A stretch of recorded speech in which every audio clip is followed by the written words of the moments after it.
जर मला विचारले की जगातील सर्वात मोठे विद्यापीठ कोणते, तर मी सांगेन आईची कुशी. आणि त्या विद्यापीठाचा सर्वश्रेष्ठ ग्रंथ म्हणजे श्यामची आई. नमस्कार, मी प्रत्युष नवनाथ कोंडवे. आदरणीय अध्यक्ष महोदय, माननीय परीक्षक, व्यासपीठावरील सर्व मान्यवर, गुरुजन वर्ग आणि माझ्या प्रिय मित्रमैत्रिणींनो, एका पुस्तकाने आयुष्य बदलू शकते का? जर एका आईचे विचार संपूर्ण पिढी घडवू शकतात का? एका साध्या घरातून राष्ट्रासाठी महान व्यक्तिमत्व घडू शकते का?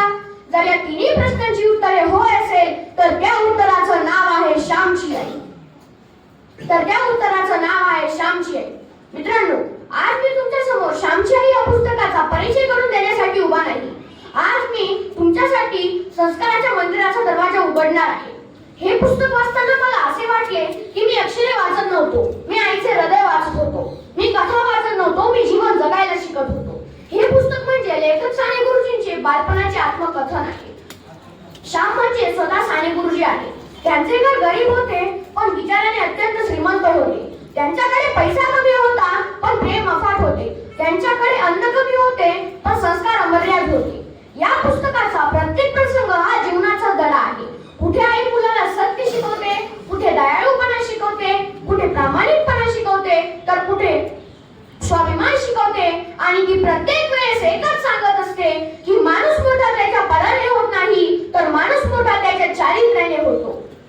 मित्रांनो, आज आपल्या हातात मोबाईल आहे, पण आईचा हात हातात घेण्यासाठी वेळ आहे का?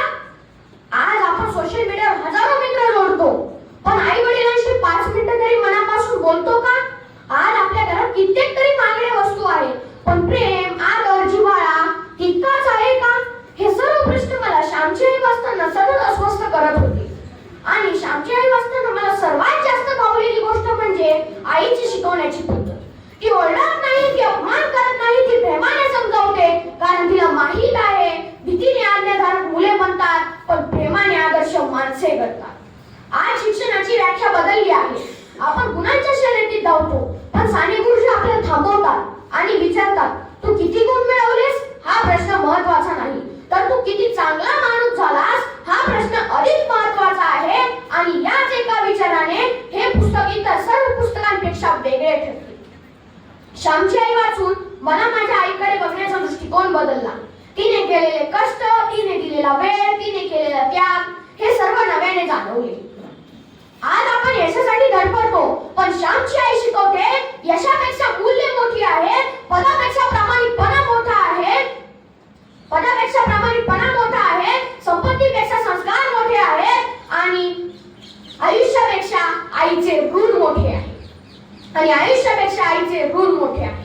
माझ्या मते तर हे पुस्तक प्रत्येक घरात असायलाच हवे, कारण हे पुस्तक वाचणारा विद्यार्थी फक्त हुशार होत नाही, तर तो संवेदनशील होतो, तो प्रामाणिक होतो, तो सुसंस्कृत होतो आणि सर्वात महत्त्वाचे म्हणजे तर तो माणूस होतो.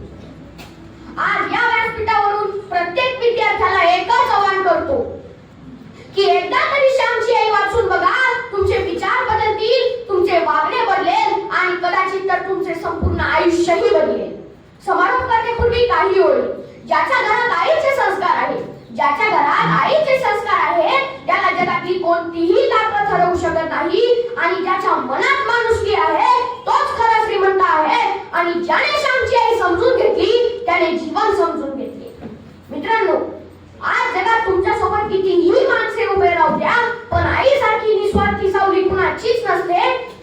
आणि आयुष्याच्या शेवटी तुम्ही कितीही संपत्ती कमवा, पण आईच्या मायेची श्रीमंती ही कधीही विकत घेता नसते. म्हणून सांगतोय, जोपर्यंत आई आहे तोपर्यंत तिची किंमत ओळखा.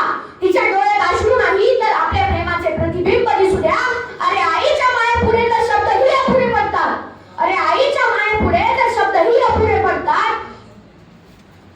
आणि आईच्या त्यागापुढे मस्तक आपोआप झुकते. याच आईच्या चरणी माझ्या शब्दांना पूर्ण विराम देतो.